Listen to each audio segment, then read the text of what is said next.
কৃষ্ণ কৃষ্ণ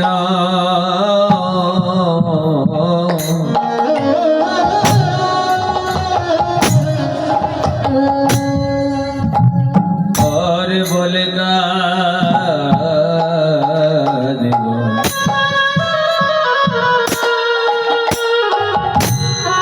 আমি জানো নয়ন জলে ঘর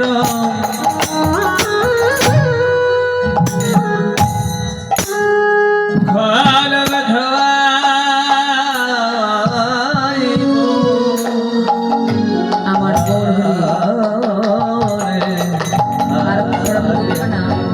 বিষ্ণুপ্রিয়াকে দিয়ে গিয়েছিল, আর ওই বিষ্ণুপ্রিয়া আমার মহাপ্রভুর খর্মের সঙ্গে বিলীন হয়ে গিয়েছিলাম। হরিবল, সেই মন্দির এখনো নবদ্বীপে আছে।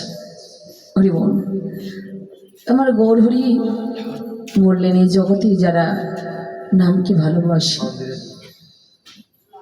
যারা নামেই ডুবে গেছে, যারা নামকে ভালোবাসে, তাদের কাঁদতে কাঁদতে জন্ম যায়। হরিবল, ভগবান বললেন এই জগতের সংসারে যে করে আমার আশ আমি করি তার সর্বনাশ। তবুও যদি না ছেড়ে পাশ আমি ভগবান হয়ে যাই ভক্ত চরণের দাস। আমি ভগবান এই জগৎ সংসারে যারা আমাকে ভালোবাসে আমি তাকে পরীক্ষা করি পদে পদে, তাকে এই জগৎ সংসারে যত দুঃখ আছে কষ্ট আছে আমি তাকে দিই। তথাপিও যদি ওই ভক্ত আমাকে না ভুলে যায় তখন আমি ভক্ত চরণের দাস হয়ে যাই। হরিবল, দেখুন যেজন এই নামের মধ্যে ডুবে গেছে তারাই কৃষ্ণ নামের কাঙাল হয়ে গেছে। বিষয় বাসনা পরিত্যাগ করে ওই নামকে ভালোবেসে সকল কিছু পরিত্যাগ করে চলে গেছে। যার প্রত্যক্ষ প্রমাণ রঘুনাথ দাস, যার প্রত্যক্ষ প্রমাণ সনাতন গোস্বামী, যার প্রত্যক্ষ প্রমাণ সে রাজশাহী জেলার নরোত্তম ঠাকুর, নরোত্তম দাস। কত ভক্ত আছে ওই নামকে ভালোবেসে বিষয় বাসনা পরিত্যাগ করেছে। মাগো, ভগবানকে কখনো সুখের মধ্যে দিয়ে পাওয়া যায় না, ভগবানকে কেবলমাত্র নয়ন যার দ্বারাই পাওয়া যায়। শাস্ত্রে বলেন জ্ঞানকর্মে যোগ ধর্মী নয় কৃষ্ণবশ, কৃষ্ণবশিত জীবের শুদ্ধ প্রেম ভক্তিরস। ভক্তি যার ভগবান তার সর্বশাস্ত্রে কয়, ভক্তি না থাকলে ভগবান দেখিলে কি হয়। ভগবানকে যদি ধন ঐশ্বর যদি পাওয়া যেত তাহলে ওই দুর্যোধন আগে পেত ভগবানকে।